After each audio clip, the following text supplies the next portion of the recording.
You know, when he was giving his testimony a while ago, I thought of a song in the hymnal that has become very precious to Glenda and me. And it was when we were singing this one time that I looked at the third stanza. How many of you know this song by Charles Wesley, And Can It Be? You know that song? And can it be, that I should gain an interest in his blood?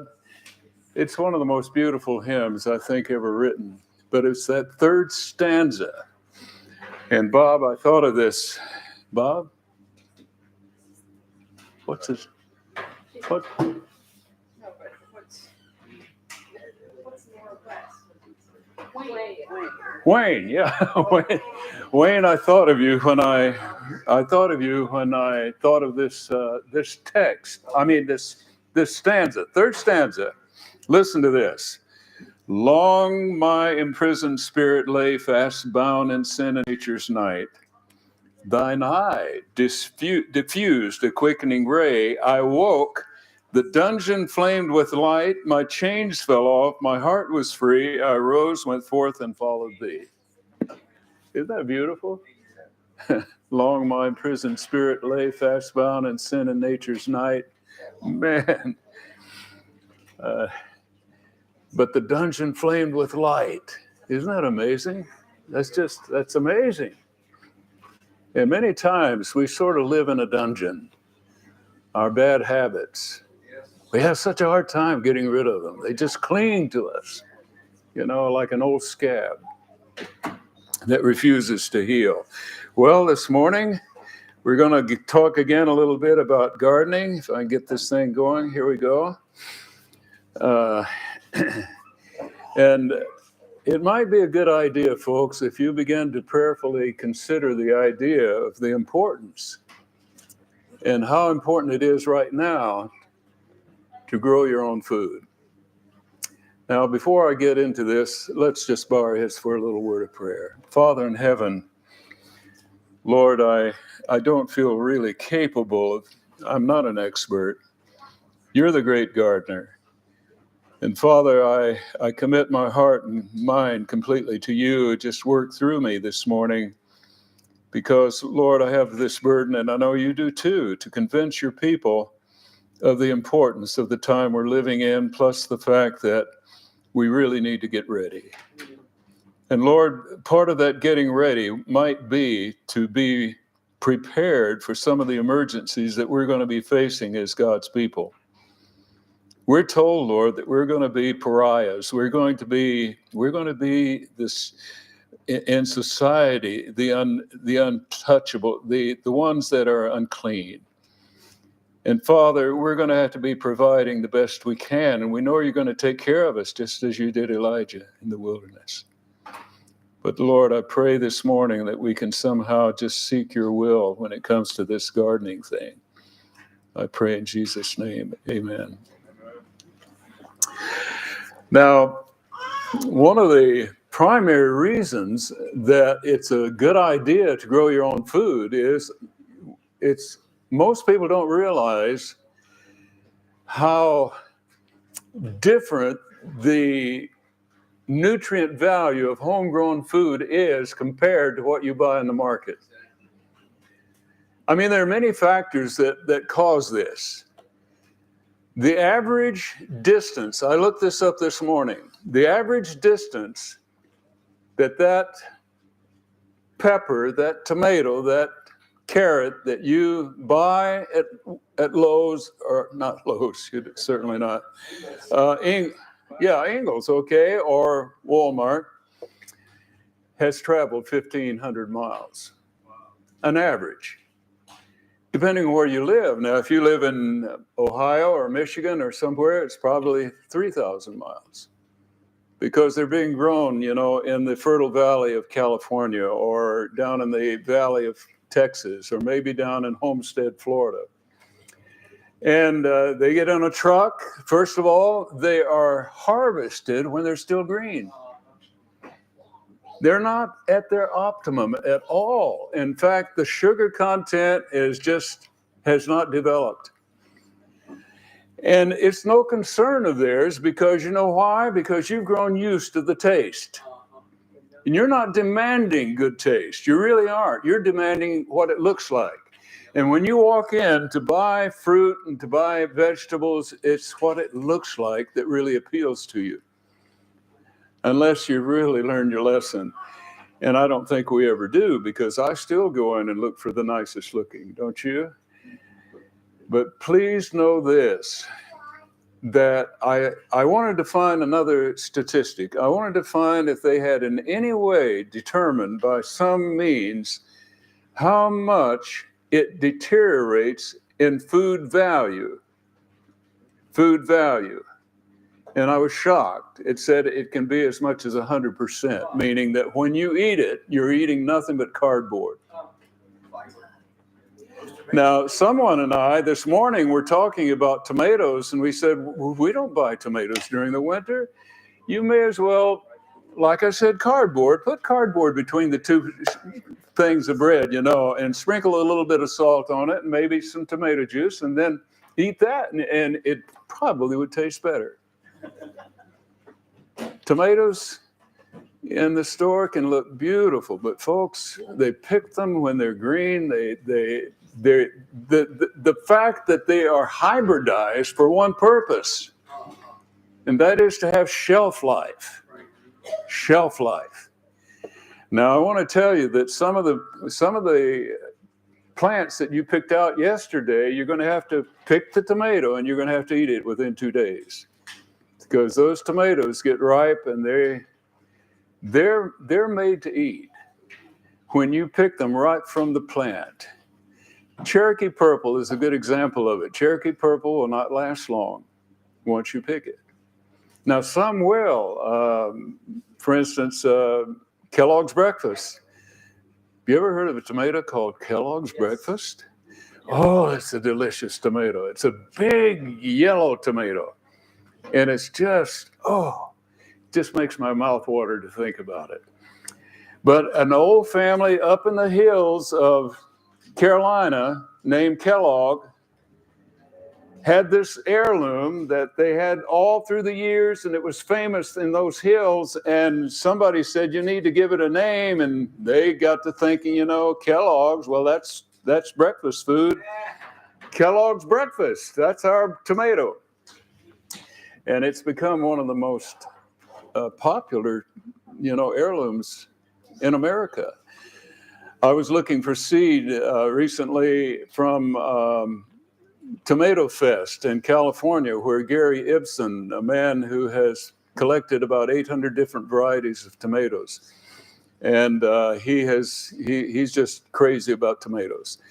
And he has this big tomato fest every year where he and people from all over the country come to Carmel, California. And if you know anything about Carmel, it's a very ritzy little place, on the coast, and nothing but millionaires sort of crop around there. And he has this big festival in which he hires gourmet cooks to come and dream up all kinds of ways to make tomatoes taste good and everything.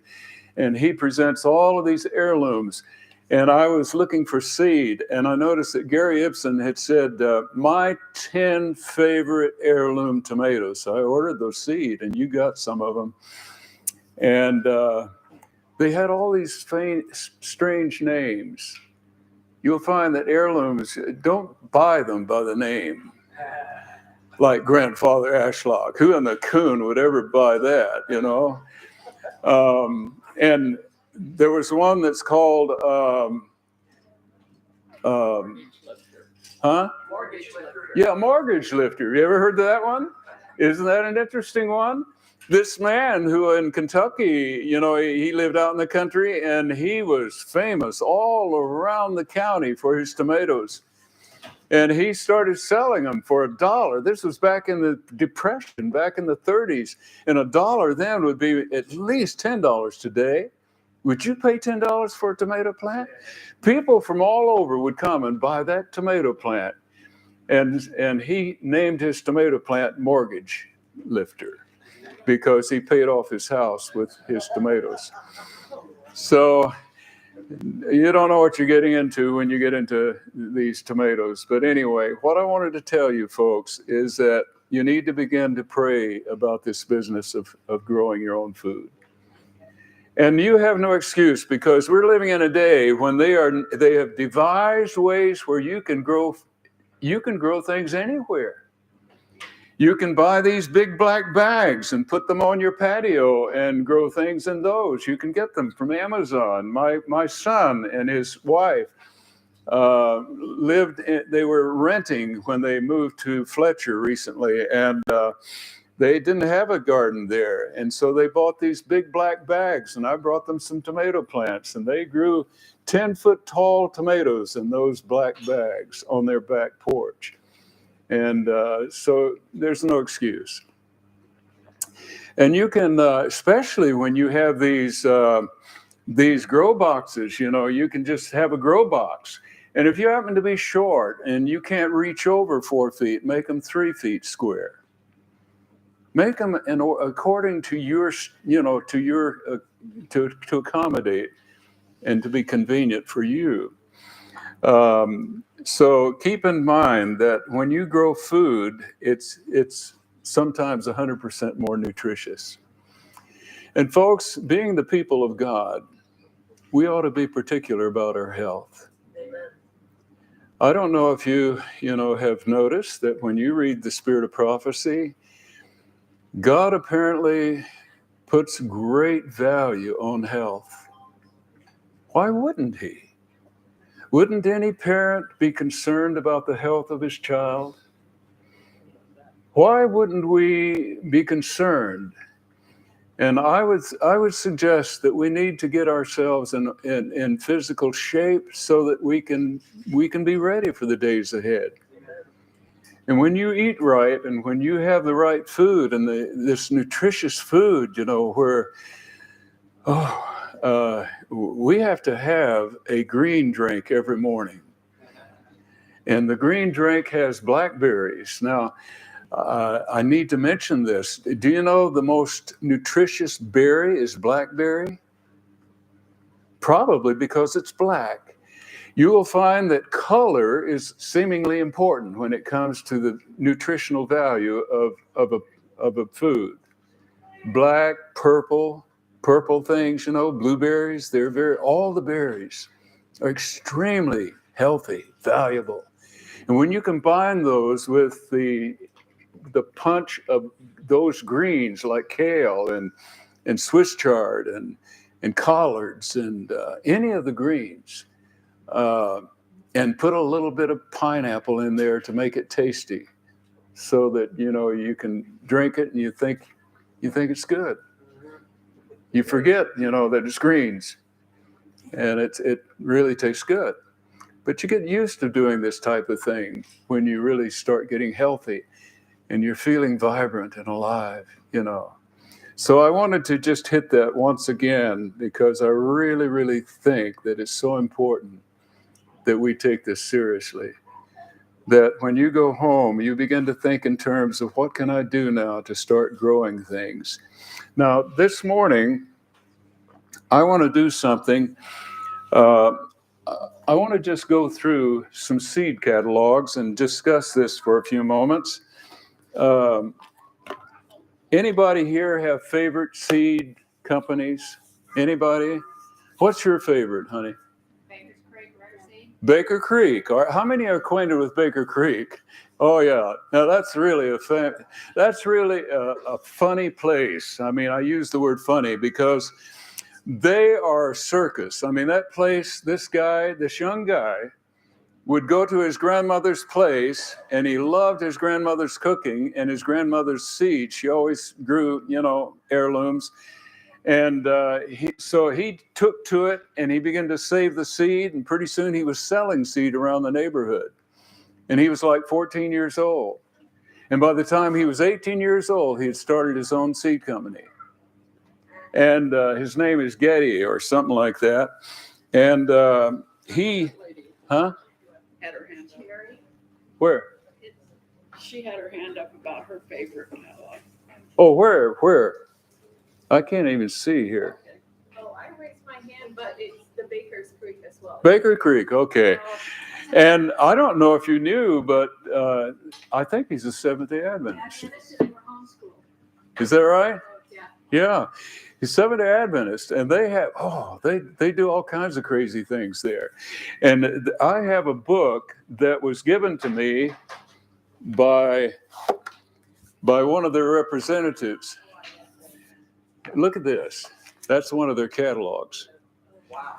Isn't that something? But you have to almost buy this book, I think. I don't know. Yeah, it's like $12. If you order from them, they'll send it to you. Yeah, they sent it. Yeah, now I have a bunch of their catalogs. In fact, I have I have 4 here. If anybody, I brought them to give them away. I'd like to have one. Okay, all right. Let me just take it right over there to you. Otherwise, you may not get it. What am I doing here? Here you go. Thank you. Yes, honey. All right, raise your hand if you want one of those. Oh, okay. Do you have another one, Vinny? Yeah, right here.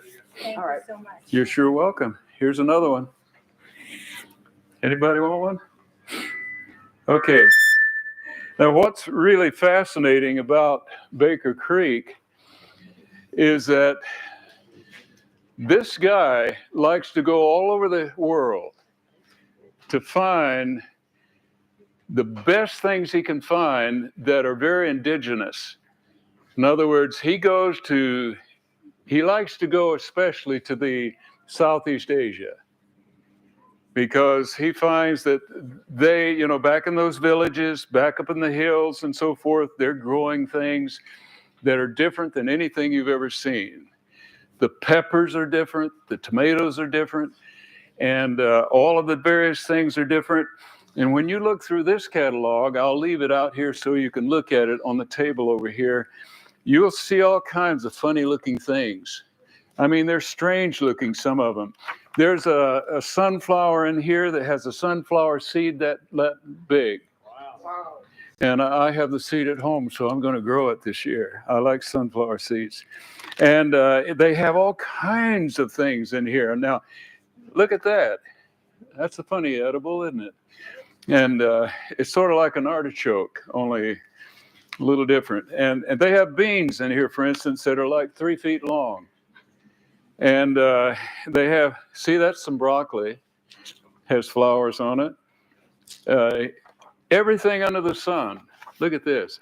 Now, I grew some of that this year. My wife and I really like it. This kind of green, I don't know what it is. Let's see. It's called tatsoi. You ever heard of tatsoi? Anyway, there's some tatsoi. And it's fun to kind of experiment with some of those things from Baker Creek, because Baker, he goes all over the world and he finds these special things. And as I mentioned yesterday, you want to keep getting open pollinated. That's what he specializes in, because then you can save your own seed. You don't have to buy it. And by the time it comes to the place where we can't buy or sell, we have our seed, we have our food, we're able to grow our own food. And Baker Creek would be a very good source for seed. Now, the most respected seed company that I know of is Johnny's. Johnny's. You probably have heard of Johnny's. Johnny's, his name is Johnson, not Johnny, but he calls his company Johnny's. And it's probably considered the most highest quality seed. You can expect this seed to germinate. I've ordered seed from seed companies and the seed doesn't germinate. That's not good. You normally want your seed to germinate. Oh, thank you, honey. I could not function without my wife, as you can see. But Johnny's, one of the things about Johnny's is that they have specialized in really finding the very finest possible hybrid type food, and taste-wise and so forth. They do a lot of research along that line, which is good, because most seed companies don't care. They just want you to buy their seed, and they're not so concerned about the taste, but Johnny's is. It's good quality, but it's expensive. It's not as expensive as Burpees. Have you ever heard of Burpees? Yes. They're they're one of the most expensive. You buy a pack of tomato seed and you'll pay $6 for 20 seed. You can find companies like, now Territorial is a Northwest seed company, and they have very good seed too. It's excellent seed. I have High Mowing, the very good quality seed, and they're up in Montana. That's called what? High Mowing, yeah. The HIGH Mowing, MOWING. Strange name for a seed company, but they have very good seed. It's good quality. Now, getting back to Baker Creek, I can't always say they have the best seed. They're fast at trying to get it out because they send over 1 million catalogs out. They've really become very popular, extremely popular, because he's quite a producer and a promoter, and has really done well. And they have all kinds of interesting things that happen up there where he does this. But I've ordered seed from them and grown the seed, and what I grew wasn't what I ordered.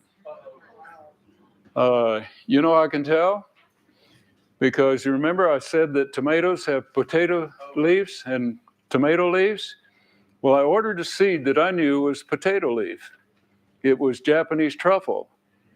And the tomatoes that grew out had tomato leaves.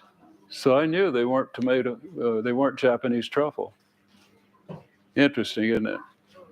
So it kind of affected my respect, for the quality of the seed. But it's still a good company in the sense that, they're very adventurous and you can find a lot of interesting stuff. Two things. I got a question about one company, but the other one, I think we have a pretty good one in Asheville, So True Seed. What's the name? So True Seed. Oh, yes. Asheville, there's a little seed company in Asheville that they specialize in finding local type heirlooms, and they're very good. It's So True. So True. Yeah, I think it's Well, there's another one too down there. Out on 191, there's one. Yeah, there are 2 or 3 down there actually, and I think the 5 seasons, fifth seasons, I think carry all of those seeds. They carry all of those local seeds. These are local companies. So if you can find seed that you know do well in your area. One of those carries Grandfather Ashlock seed. Yeah.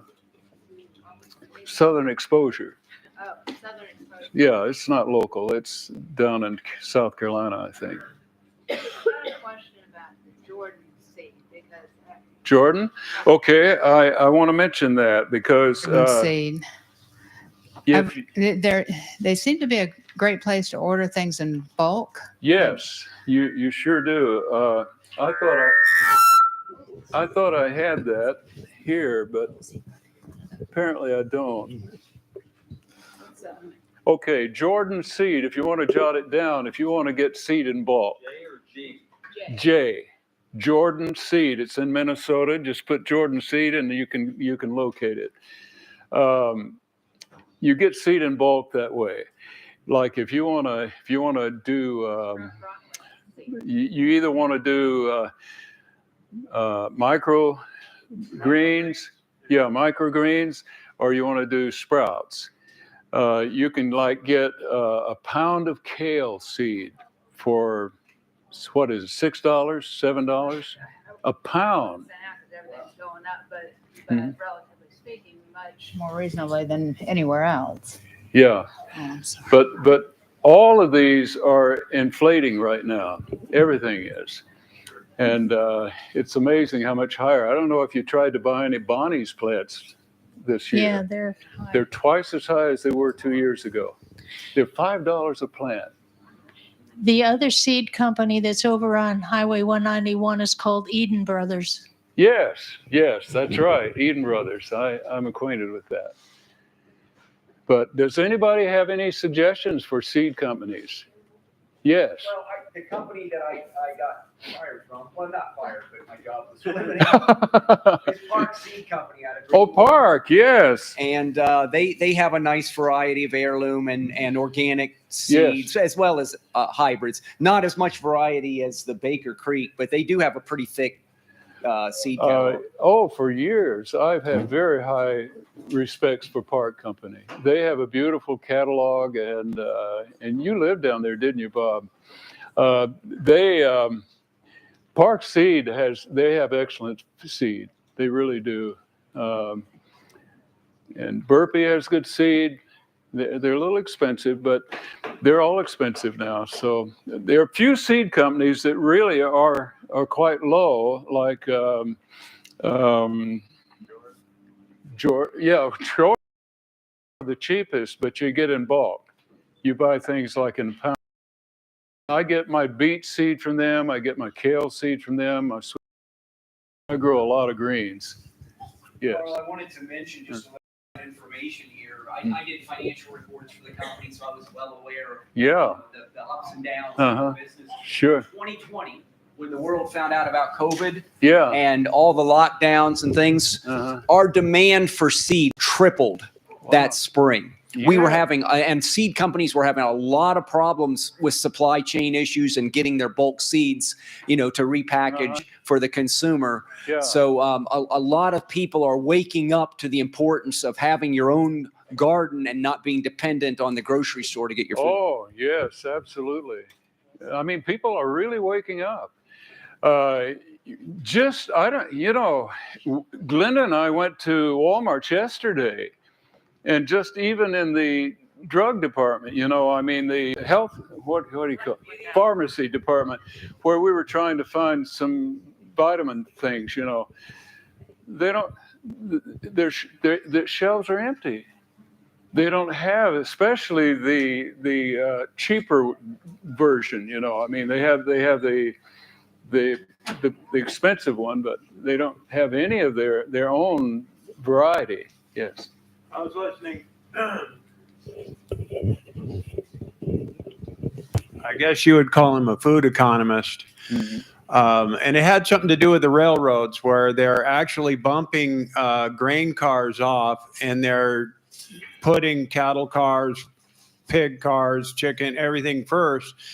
And what that's going to result in is, not that we eat meat or dairy, maybe some of us do, but what's going to happen is they're already starting to cull a lot of these larger herds because they can't get the grain to feed them. Oh. And so what happens there is, once you start culling out your dairy herds, then it's going to be 5 to 7 years before you can actually start another one. So the whole supply chain is, once it breaks, it's not something you can just fix in a year. So it's going to affect absolutely everything down the line, because that also affects fertilizers. You name it. It just goes all the way down the line. So when you were speaking that about getting serious, it's deadly serious. Yeah, And by the way, 235 million people will starve this year, whereas before it was like 40 million would be on average that were on the brink. And so it's serious around the world. Well, I sure hope you folks are listening to that, because this morning when I woke up, I had a burden. The Lord just laid on my heart the burden, Carl, if you can convince these people that they need to really pray and get my will for them to begin to grow their own food. You've got to do it, folks. I don't care where you live. There's a way to do it. And the Lord will show you how to do it. I really believe in prayer. I just appreciated so much her talking about the importance of prayer a while ago. Prayer is the answer to everything. And if we can just ask the Lord, show me how to do this, the Lord will lead you. He will guide you. He will give you the ways to and you don't have to grow a lot. You don't have to eat a lot. That's the problem. We're so used to eating so much. If we got into a 2-meal day eating, we started doing this a long time ago. And do you know that the average lifetime of a person who eats 2 meals a day is 8 years longer? Wow. 8 years. And then I want to talk for a few minutes about fasting, but someone had their hand up. Yes, ma'am. So we never grew anything, and we had a tip to buy some seeds from the Mormon seed bank, and they came in this big armored box with a 20-year guarantee on their seeds, and all these instructions, and it was great for someone who'd never. Sure. Yeah, I'm planted acquainted before. with that. Yeah, that's right. They have this interesting thing.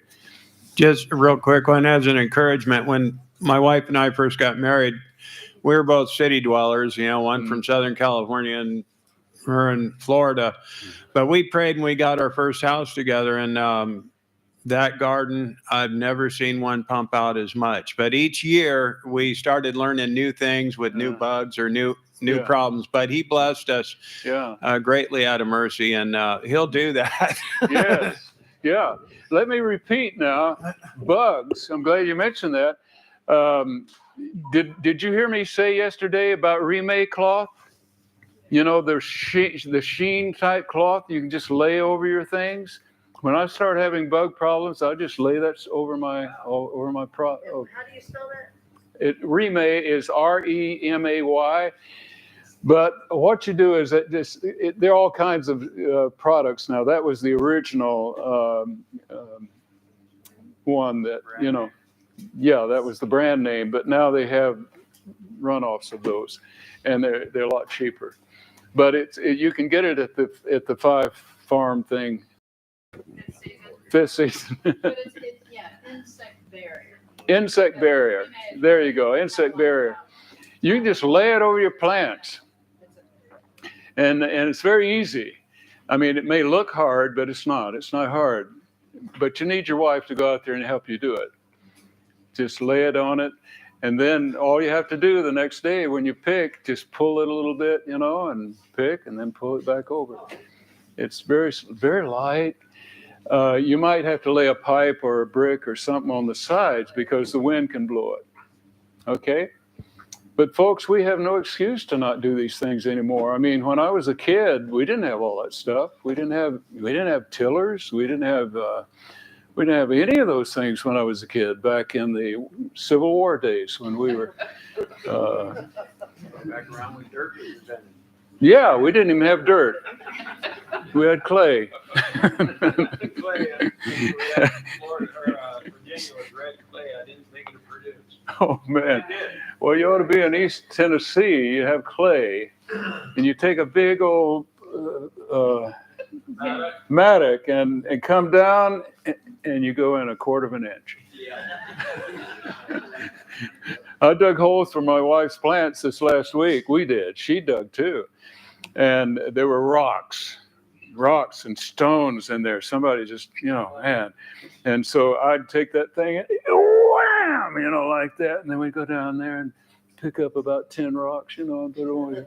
Wham, We did that for 3 days. Dug 5 holes.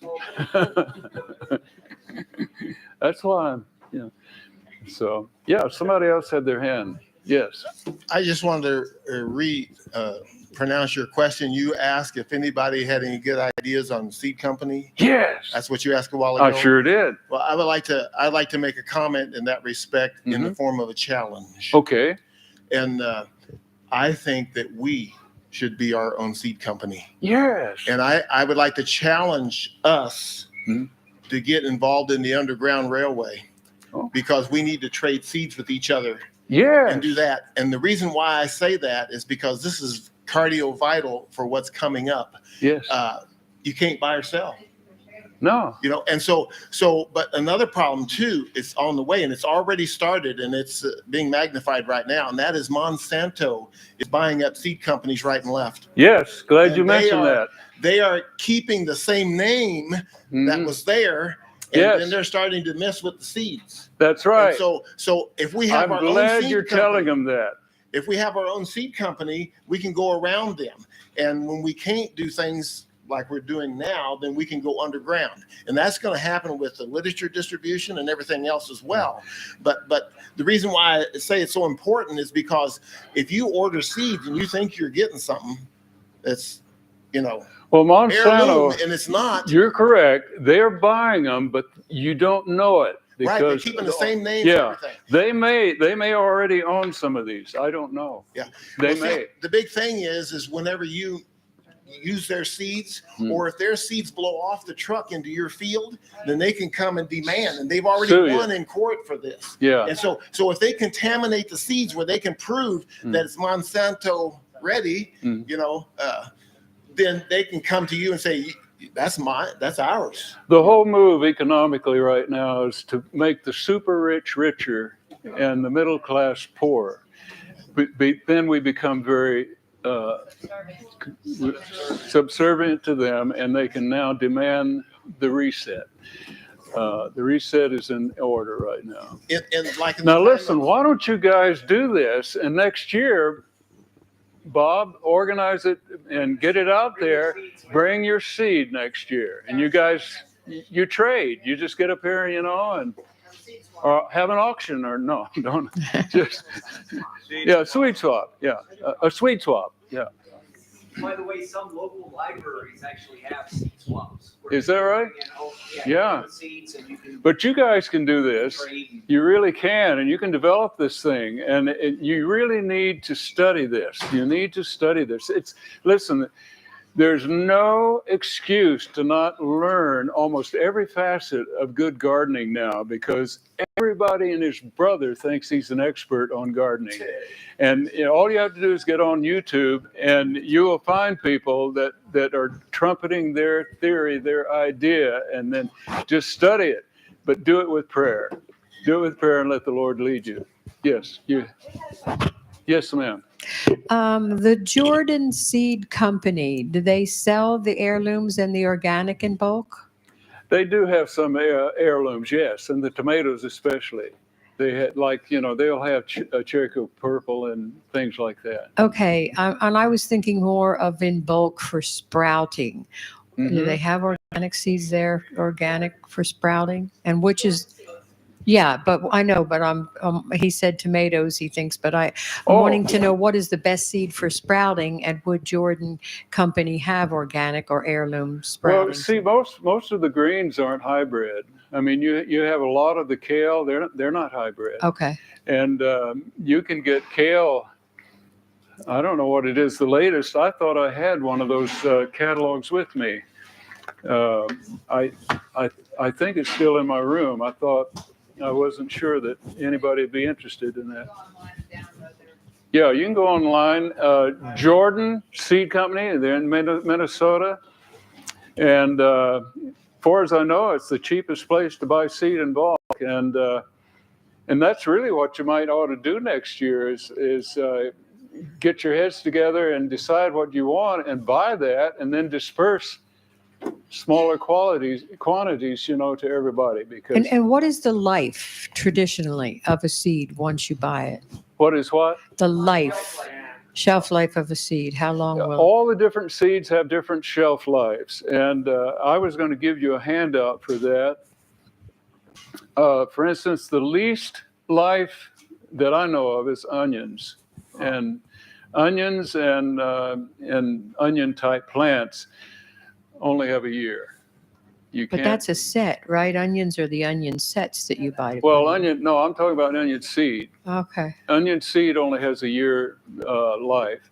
And most of your greens and vegetables, they claim have good vitality for about 3 years. Okay. Tomatoes, they say 5 years, but my son saved some seed of my grandfather's ashlock seed.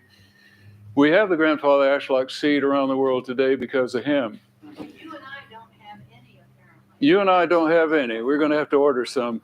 Oh, no. We each have one plant, so. Yeah, I have one plant and she has one plant. That's for seed saving this year, What's that? You have seed. Yeah, he saved seed for what, 20 years and or something. And I got a hold of those and they worked. They were good. Yeah, seed, it has a lot to do with where you store them. You don't want to store them in a damp, warm place or even a dry, warm place. You want, I think the refrigerator's the best. A lot of people freeze them. They put them in freezer, but I just put mine in the refrigerator. So if you take them out, you gotta let them sit for several hours. You should let them sit. Mhm. Right. That's right. There, you can YouTube an awful lot. You can Google an awful lot for information of these things, and you can get very accurate information this way. Beg your pardon? If you store your seed in the refrigerator, then remember when you take them out before opening, like the Ziploc baggies. Before opening your Ziploc baggies, when taking seeds out of the refrigerator, let them sit for several hours to be sure that they get down to room temperature so that when you open it up, it doesn't create moisture or condensation. Also, my brother says that company High Mowing is very geared toward people who want to grow microgreens and these greens, in bulk. They have several mixes. One other thing is that Dad has done a little series of gardening videos with the pastor at his church, and you can get on YouTube and put in a search called Gardening with Carl. They're very good. I watched them. There's like 10. About 10 of them. I think they're 10. Yeah, don't watch them. They're no good.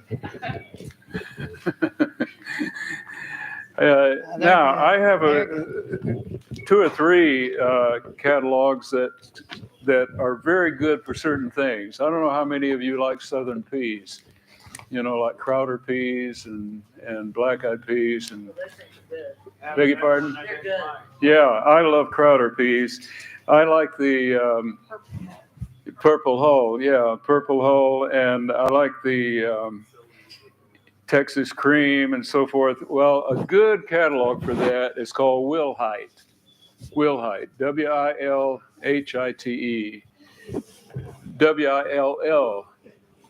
Willhite, Seed Incorporated, and they have just about every one of those field peas. Now, if you want to buy berries, and I really advocate that. If you want to buy berries, if you buy blueberries, plan on not dying for 20 years. Not dying. Yeah. Because it takes 20 years for one to produce. The same advice for buying trees. I've had friends, that don't stop to think that they'll go out and buy a little tree and they plant it and then they're 80 years old. And they don't realize they're not going to eat anything from that tree. Now, it's good to plant for other people, that's true. But if we're planting for ourselves, just keep in mind that certain things, you're not going to be around by the time you reap them, And blueberries generally begin to produce from the plant maybe a half a pint in about 3 years. And in about 4 years. Now, we planted some about 18 years ago where we lived in Carolina. We had about 60 plants by the time we got through planting all of them. And we were reaping all kinds. I had one plant that I got 3 gallons off of. And so it worked out really well for us there, but we were young in those days. And so I advocate strongly for people who are like 60 or older, get blackberries, get strawberries, get raspberries, get elderberries. These are all healthy. And there is a blackberry now that's out that the University of Arkansas, it's a hybrid, most all of them are, because they had to hybridize them in order to get the thorns out. There's some thorny ones still, and they're good. They're good blackberries. But the ones that that are not thorny. They're also good too. But they came out with one just 2 years ago that's called Ponca, Ponca. But write that down. They claim, I ordered a bunch this year and I planted them, and I'm eager to eat them. But what they're saying is it's the first blackberry that you really enjoy eating. That's interesting. You know, you don't enjoy eating blackberries because you're spitting out seeds the next 5 days. But yes, ma'am. I have a lot of strawberry plants that I would be glad to share. Oh, They're wonderful. trying to take over my garden. So Yeah. Anybody that wants some strawberry plants, let me know. We'll go dig some Yes, up. yes, and strawberries. You know, if you learn how to grow them, they're not that hard to grow. And oh, okay. Now this company is Simmons Plant Company in Arkansas, and they're the least expensive of any I've found. Also, the Indiana Berry Company. That's an excellent one. That's the one I just ordered these Poncas from. This company has Poncas too, or at least they did. They don't have it in their new catalog, and I don't know why that is. But now raspberries are fun to grow too. They're not as nutritious as blackberries, but they are still very nutritious. And easy to grow. Easy to grow, and they're very tasty. I love raspberries. I really do. Elderberries, they're not hard to grow either. And they're very, very good for, what is it? Viral, yeah. Property. That's right. They're good immune system builder. They- No, elder. Because it's fine. Elderberries. Hmm? It's fine. Oh, yeah. Would you stop that? All right. Now, I want to show you something, how simple it is. Behind it. I did it. Compost tea. If you know how to, if you have a very simple spray device to spray your things with, you make compost tea and you can spray your plants. Remember yesterday I mentioned to you that you feed the microbes, you don't feed the plant. Well, you do feed the plant. That wasn't entirely accurate because the plant does have access to that feed because of that stomata that's underneath the leaf. And if you take your spraying device and you make your compost tea, you can't overdo it. Compost tea, you can spray as much as you want. You're never going to hurt your plant.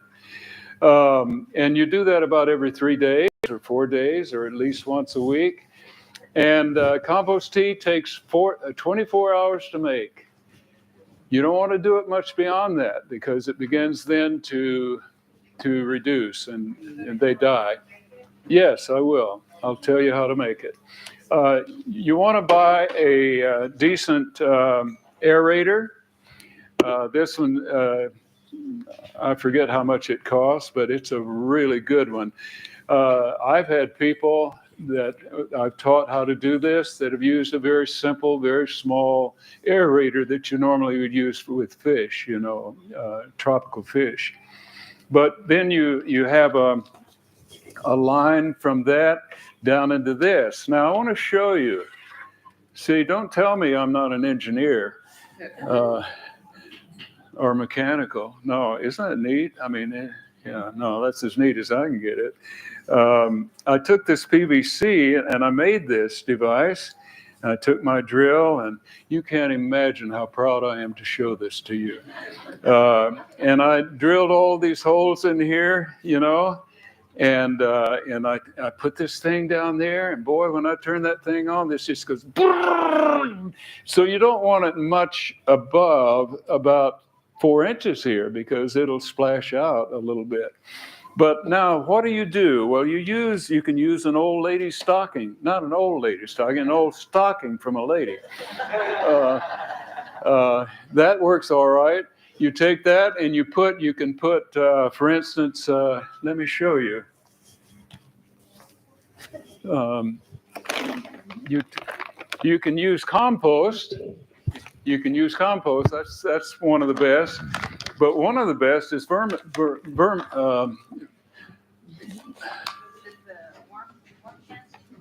castings. Yeah, vermiculture, we call this. These are worm castings, and you can order this from Amazon, or you can buy it at Fifth Season. And you can actually, I think they might even have it at Lowe's. I believe they have it at Lowe's. And by the way, you take that, you put that in that hose, and you just drape it over into the water, and you do that for 24 hours. Don't do it more than 2 days, no more than 48 hours. And then you can put a little molasses in it. Molasses, by the way, the microbes love molasses. They really do. They're just like you and me. They love sweets. I put about a cup full in the container. Now I have bags that I bought. What do you call those bags? Like a cheesecloth. Like a cheesecloth. Muslin, yeah. Muslin. Oh. Nut milk bag. Yeah, you can actually. What do they call? Just a nut milk bag. A nut milk bag. Okay, you can get it from Amazon. I ordered a bunch, and you can hang those in there with that in there and run this aerator, and for a day, and you'll have that. And it's Does that just work better than the old lady's sock? no, actually not. Especially if you don't wash the sock. Now, I also wanted to show you that nowadays they have good organic fertilizer. You don't want to necessarily, I mean, I don't discount regular 10-10-10 or 6-6-6. I mean, some of that's okay. It's all right.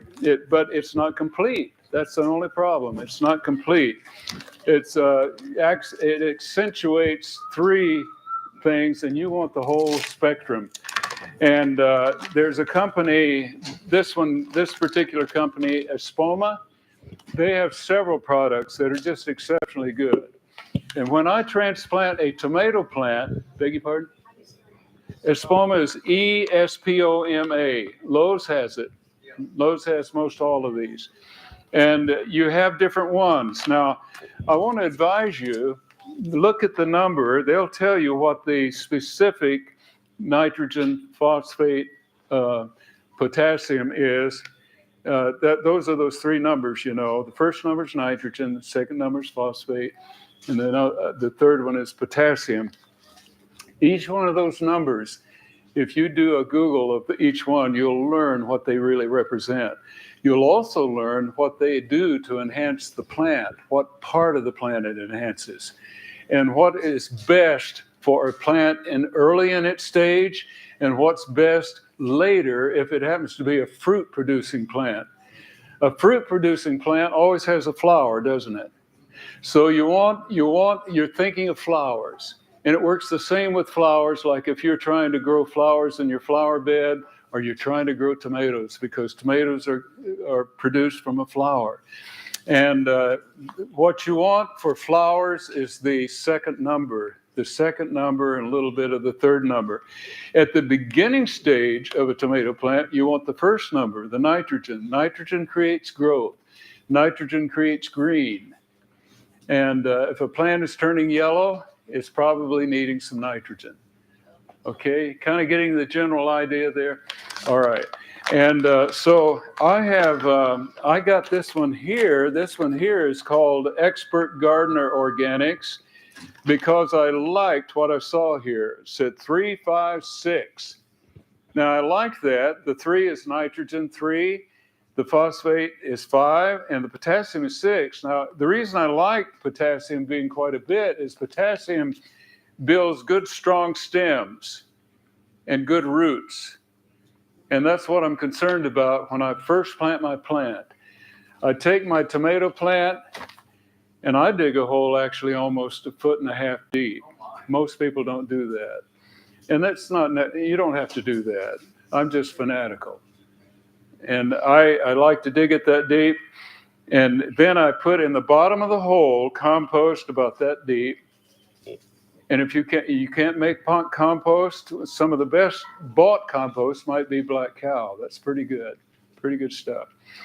Put about that much down at the bottom of the hole. The hole's about that big around.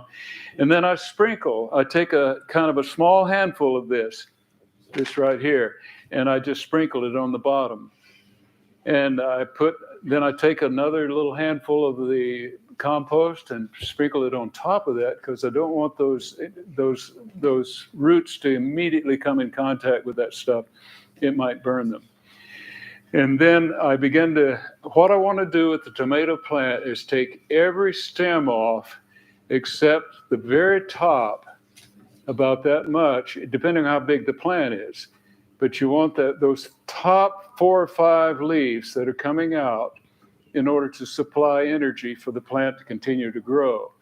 But what you want is that stem to be submerged as much as possible. Now, if it's earlier in the season, do it more on a lateral, because it gets colder down here. And you can lay it and then put a rock here to direct this up. But I just put mine down here, and I have this little, tip of the plant up here, and my plants will grow 11, 12 feet tall. And you don't necessarily want this big growth thing. I mean, tomatoes especially, because the growth robs the energy for the production of the tomatoes.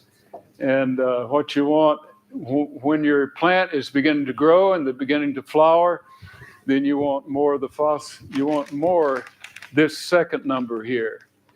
And you don't want a lot of this number here, because you're not looking for a big plant, you're looking for tomatoes. Yeah, we had some last year that was all green, no fruit. Yeah, that's right. That happens, and people are so thrilled. They say, man, I have the most beautiful tomato plant, Well, that's great. But So would the nitrogen then be good for greens? If you're growing excellent. lettuce and greens? Yes, and all yes, that? absolutely. But greens also need the other, because they have root structure and Right. and stem Okay. too. Okay. But yes, nitrogen's the most. Now, while I'm thinking about it, one of the best nitrogens you can use, if you have like a row, or you don't have a grow box, but you have a regular garden, and you want to just kind of enrich in this area where you're going to grow some greens, is go to Farm Tech. Is it Farm Tech? Tractor Supply. Tractor Supply, yeah. Tractor Supply. Go to Tractor Supply and buy a big bag of alfalfa pellets. Alfalfa pellets. Now, if you bought alfalfa meal or alfalfa pellets at 5 Season or at some seed company place, you probably pay $20 for 15 pounds. But there at Tractor Supply, of course, with inflation now, I got some 2 weeks ago for $17 for, I think it was either 40 pounds or 50 pounds, I forget which. And I just sprinkle those pellets on the ground, and then I lightly till it in, or I just take a hoe and just break it in there. And there's nothing richer, nitrogen-wise, and healthier than alfalfa. Alfalfa is just great. I have a question. I've read that when your tomato plants start getting to the bearing stage, you should take off all the extra leaves. Is that true? I've never heard that, but I'm glad you mentioned that, because it does remind me that you do want to, as much as possible, the bottom at least foot, preferably more like 1.5 feet, 18 inches. Don't have any leaves down there. And when you wash, do not spray. I mean, don't get anything wet, any of your plant wet. Because if any of that dirt splashes up there, you're putting some, oftentimes, fungus up there. Your fungus, whatever you My call them. tomatoes last year, they started with black at the bottom and it just worked its way on up. That's the blight, yes. So it's vital that you have mulch. You have mulch. You've got to have mulch. And you have several things you can use for mulch. You can have you can have shavings, you can have, chips. I like leaves, leaves are good. Gravel. Grass, yes. Mowed grass. Just stack it there. Mowed grass will do two things. It will provide a nice mulch, and it'll begin to provide nitrogen as it breaks down. Okay. Carl, did Yeah. you take the suckers off of your tomato plants? Yeah, in order to get Because bigger. the suckers tomatoes. won't have any bloom That's right. on them. And I Oh, thought, yes, you definitely. I mean, if we had a lot of time, I would show you a little bit of the architecture of how you want your plant to be. You have at every stem that comes out here on the main, the main thing is going to have a little plant here. Mhm. He's going to be coming out here. You want to pinch all those off, except what you're trying to aim for is maybe 3 liters. And the best support for tomatoes is concrete wire. It's kind of like a fencing, you know what concrete wire looks like, reinforcement wire. It costs a lot of money. I bought 150 feet of it and made a whole bunch of them and gave a bunch of them away to friends, and I've got mine. And you have yours. And Carl, make them around, and they support it, but you got to have support for your tomatoes. unless you want them sprawling. another little fertilizer I found is Happy Frog. Oh, yes, Happy Frog is Happy Frog. That's right. Yeah. Beg your pardon? They're generally too small. Beg your pardon? They're generally too small. What's that? Doesn't the tomato ring do the same thing? No, it's worthless. It's too The small. tomato cage, yeah. They're too small. I mean, if you're going to grow miniature tomato plants, Okay. they work real well. Okay. The tomato plants get too heavy for, that's how I started it. Yes, over here.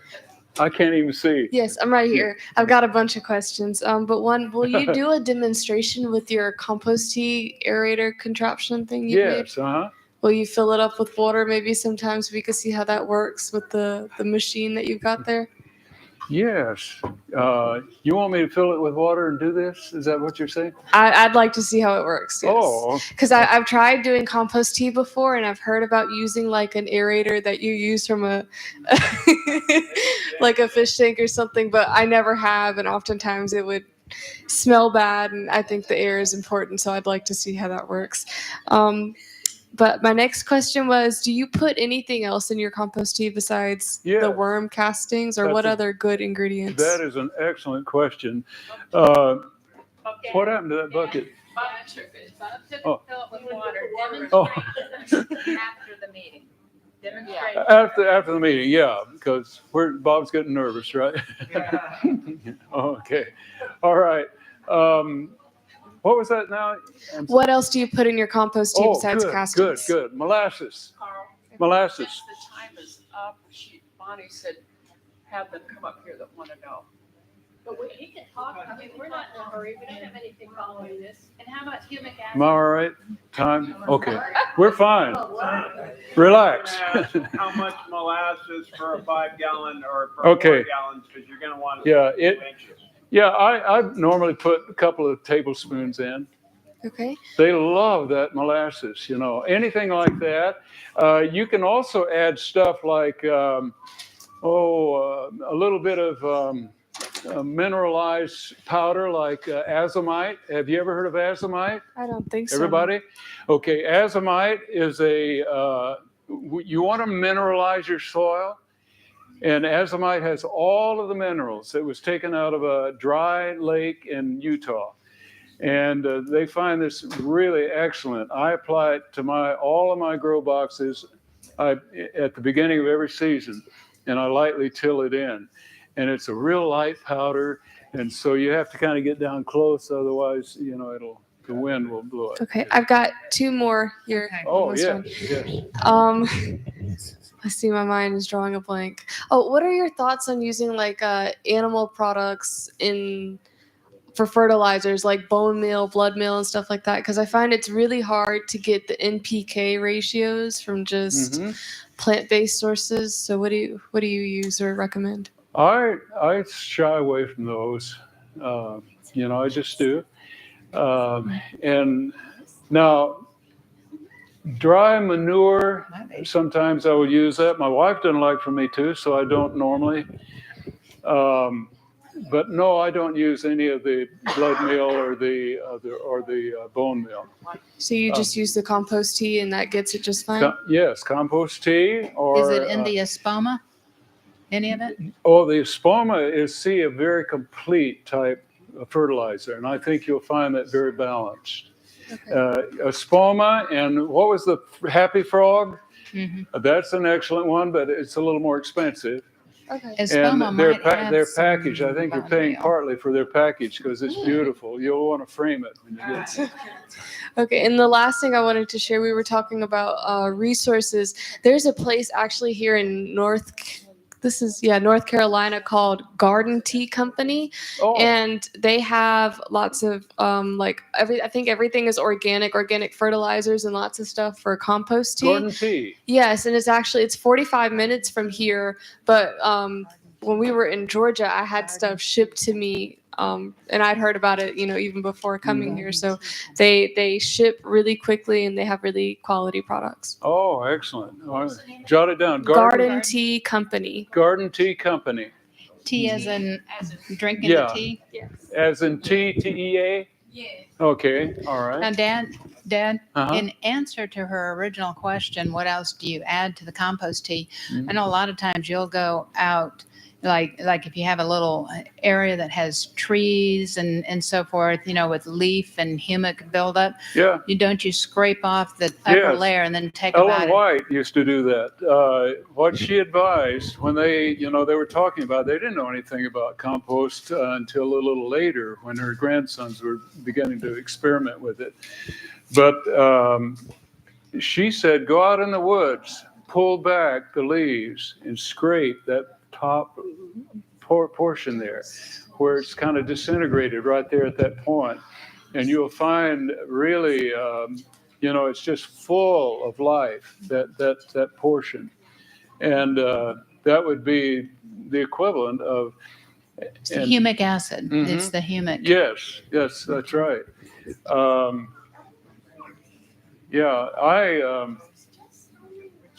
I was going to say something about compost. Yes. Mhm. I was just asking, do you put that scraping, do you put it in the compost tea? Or is that what the soil is supposed to be Yes, like? because at some point we're not going to be able to go buy a lot of these ingredients. So to know how to get it from nature, building our own compost, using some of that, going out and getting that humic material from the ground, and then making your compost tea, then you've got it. If I can get you to understand that compost can be a very simple thing, you don't have to have a big bin. I built my bins out of pallets, got them all free, and they're very neat, aren't they, honey? My wife, it has to be neat if I live with this woman. And it really is neat, isn't it, sweetheart? Yeah. And I got them free out of pallets. I did that. Now, let me just demonstrate to you how you can make compost. This is the simplest way. You go out, you mow the lawn, and if you have a grass catcher, that's wonderful. If you don't, just rake up some of those green, part, bring them back, pile them up here. Go out and rake up some of the leaves, or if you have garbage, you call it garbage. If you have refuse, from the kitchen, kitchen scraps of all kinds. Certain things you don't want in there. You don't want citrus. Or dairy or animal products. Leaves, yeah. You had said use grass clippings. I've used that in the past, but unfortunately, if you don't have all grass and you have weeds, doesn't that pose a problem with reseeding in your garden? Not in the compost. The compost will kill those seed, or if it's hot enough. What I was saying, that you take those greens and you take that that part right, you know, the brown and the green, the brown and the green, the brown and the green. What you do is you start off with the brown. You have about 6 inches. You pile on about 3 or 4 inches of green. That's nitrogen. And you've got the brown, that's carbon. And then you do another. What I do at that point, I put a little bit of dirt. Dirt kind of seeds it with microbes. Okay. Okay. And then I do a light sprinkling. It has to be wet. You don't want it soaked. You want it wet. And then I do another layer and wet it. Another layer, wet it, and it does. You don't have to do it 5 feet high. It can be 2 feet high. The main thing is, if you really want it fast, is just go out there 3 days later, take a pitchfork or something, and just turn it over. Turn it over. Now, the easiest way is to take a big old rake, a leaf rake, and just do like this, you know, and you have this pile. It's not very big. And you just do that about every 2 days. You kind of wet it down, do it again, wet it down, do it again. And in about 3 weeks, you'll have compost. Right. Wow. Okay. So you have to compost it. If not, if you try to use it prematurely, then it can regerminate seed. Yeah, it can. I've not had that problem. My vegetables are so vicious that they take care of that right away. And then you do the bags and the. Yeah. Another thing you can do, by the way, is you can take these big black bags and pile stuff in there. You at the bottom put your brown, some leaves, put some grass in there, and just stack it up, and then tie it together. Make sure that you're dampening it all the way up. Tie it together, put it out somewhere, and next spring take it out, and you've got compost. I think you just answered my question. I was going to ask you if I could put it in something smaller because the lady that I'm living with, she composts, but I know she doesn't do it right because our yard smells like the trash truck, number one, and that's not right. But we get baby copperheads in that compost. That's wonderful. And not wonderful for me. I wouldn't go near it, you know? So that's nice to know I can do it in a trash bag. You're talking our language, aren't they, son? This boy loves snakes. Copperheads? He was bit by a copperhead. Just think of it as a big worm, like it. Yeah, a big worm. No, listen. You can actually compost. You know, people are intimidated by compost because they see these nice, neat, you know, brick type looking things, and you turn them. You know, there's a lot of work involved. It doesn't take that. There's so many ways of making compost.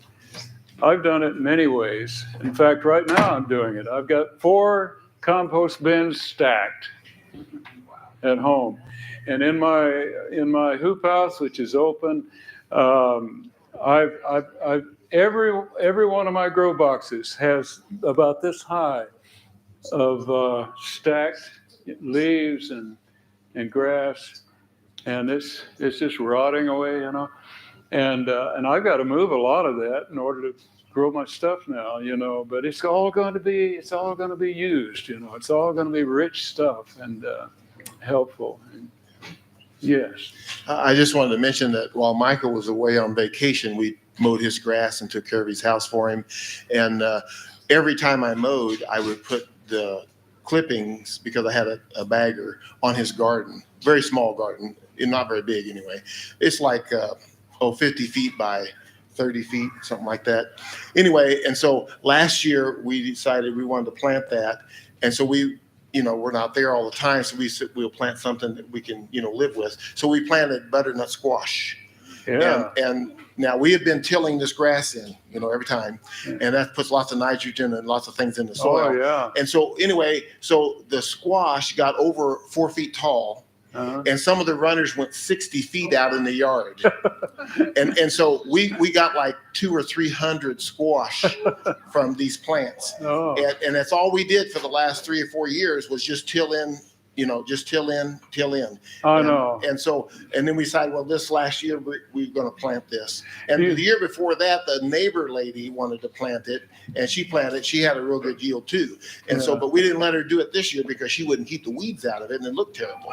So we decided we'd plant it, this last year, and that's what happened. And I was amazed, because the squash, they were that long, some of them, and they were big Yeah. around, and I was going to bring some here, but we just didn't have room in the van after we got all of our stuff in there.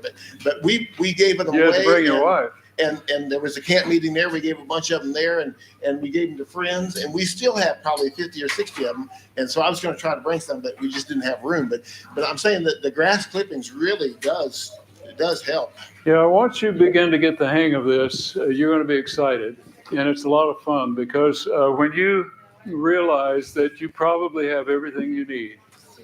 All you need is having things growing around you, and you just simply begin to take advantage of what you can. All the clippings, don't throw them away. These are valuable. You can make compost. You can make mulch, and you can spread them in your lanes, and there are all kinds of things, and that keeps the weeds down. They're just, it's a wonderful, wonderful thing. Any more questions? Yes, sir. Bugs in the seed? The most problem I have in the summertime when I grow my squash, I flip the leaves over and they got those bugs that lay their eggs in it. Squash beetles, yes. Oh, yeah. You have any good suggestion on that? On squash bugs? No, I don't. I haven't grown a lot of squash, and I really haven't had that problem, so I haven't addressed it. But I guarantee you can find answers. And if you Google it, if you look on YouTube, there'll be loads of people telling you what they do. Well, it's generally Okay. It's generally going out with a little jar and physically gathering them, putting them in that jar and putting the lid back on. But the healthier you can get the soil and the plant and so forth, the more it'll start to discourage that. But they're horrible. I get to where I just go out and look every day for them. Yeah. I did that every day with these Japanese beetles. They get on your beans and or bean beetles, and if you take a little bucket with a little bit of soap water in it and just have it right here, and you tap that, they drop. That's their survival. Oh, I also thing. take the glass jar for that too. Yeah. I think my wife's favorite thing, and out there with a little bit of soapy water. And I put it right under here, and I just go tap, tap, and they go boom. They do a deep dive, and they get in there, and they say, "Man, it's hard to breathe in there," And I come back in, and I flush them down the toilet. But if you're not organic, 7 Dust will get them, or 7. You're wasting good insecticide. Oh, yes, you can chop them up. Blend them up and then spray them. You're right. Absolutely. Oh, there's so much information. There's just so much information. I mean, the best bug spray is actually when he's right. They have these homemade sprays that they do by grinding the bugs themselves up, and this goo and then compost tea. Huh? Put them in a compost tea. Yeah, put them in the compost tea. Okay. Any other questions, and then we'll call it quits. It's been a joy. I've really enjoyed doing this. And if you want to tap into YouTube, what is it? Gardening with Carl. Mm-hmm. Yeah, you spell Carl. How do you spell that? Carl. Yeah. Okay. Do you notice a difference? Is it on? No. It's on now. Do you notice a difference in your garden? Do you notice a difference in your gardening over the years from the chemtrails? Any damage there? I know the geologists. I haven't paid much attention to that, but there is truth to it. There's definitely something going on. I don't know. I know folks that we seem to think that nobody can do anything bad in this world. But we have some very diabolical people who are much more powerful than we would ever think. So, They are the elite. if you thought about it, how would you protect your plants from those chemtrails? I haven't even tried. Hoop house, plastic. Yeah, Just hoop house. cover them when it's going to rain? Do what? Well, Well, you have a, you can make, either simple high road tunnels or a little more elaborate. I mean, you want to, if at all possible, when you get to that point, be able to control the water, the settling of the chemtrails. Right. They are disrupting the ecosystem, and that is still affecting all of us with the pestilence and that sort of thing. But if you can get to the point where you can do the even high road tunnels, to cover them with the plastic so that you can control The water system, and that stuff can't settle down. high road. Some type of a hoop house or greenhouse, but it can be as simple as a Yeah. high road you can either tunnel. use, they have these big stiff wires that you can get and, Cattle Make- panels. Or even cattle panel. yeah, cow panels are The exceptionally good. 16-foot cattle panel, you can make 4-foot rows and These cow that's panels you can use tall for a enough lot for you of to walk things. You through. can use them for bean, pole beans and, so you that type could of cover thing. it with plastic if you wanted, or not. Mhm. But that's the only way I know is to cover it to keep that settling from happening. But the rain could hit it. So Yes. folks, listen, next year, you guys bring your seeds and you guys coordinate this, kind of work on it. Delegate 2 or 3 people and they'll organize it. And when you come back here next year, bring seed and we're going to really garden this year. Come back with all these exciting tales about squash. Pictures, take pictures. Squash, yeah. well, Okay. All right, let's have prayer. Father in heaven, we're so grateful that you are the great gardener. You're the one that created the Garden of Eden. And then, Lord, you placed man, and that was his home.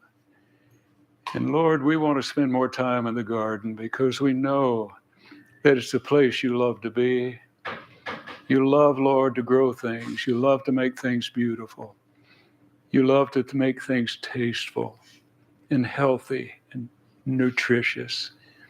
Teach us, Lord, to love to do things like this and to enjoy doing it because we know that we're doing it in companionship with you. And give us, Lord, that deep sense of companionship with you and a sensitivity that we're never apart from you, that we live in your presence, we live in your sight, and we live to your honor and your glory. And all we want is to seek to please you.